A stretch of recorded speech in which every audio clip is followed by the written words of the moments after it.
Anong ganap sa mundo ng showbiz? Nilinaw ni Attorney Raymond Fortun na nahak ang kanyang Facebook account. Ito'y matapos mag-leak ang mga sensitibong impormasyon kaugnay kay Carlos Yulo at sa kanyang pamilya.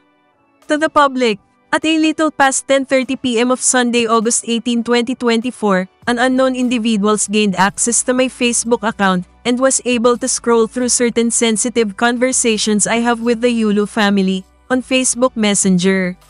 It is regrettable that certain facts appear to have been divulged to the public. I have reset the passwords to my Facebook account to deter similar incidents from occurring. I am also taking current steps to determine the identities of the perpetrators. Thank you.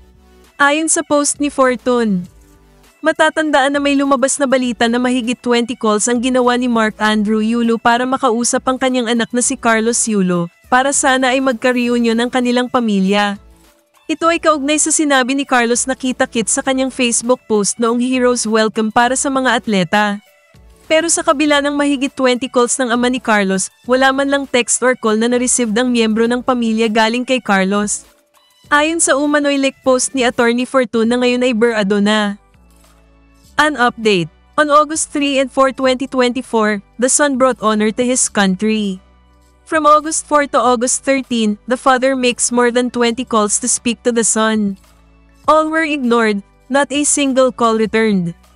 On August 14, the son joins a parade and makes a post on Facebook, "Kita kits," he says to his dad. After 4 days, no reunion. Not even a single phone call or text to any member of his family as of 10 p.m. of August 18.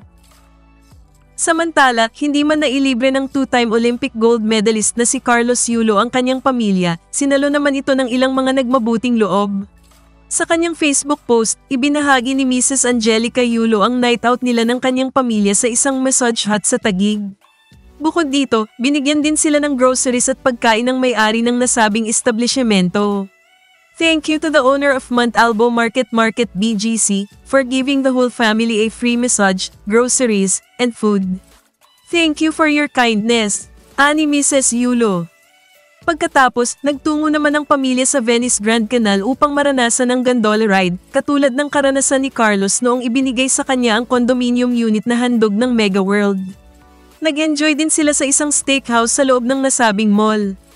After massage from Montalvo, exploring Venice Plaza Mall. Jeffrey Pereda, John Robert Costura, thank you so much for the love. Dagdag ni Mrs. Yulo.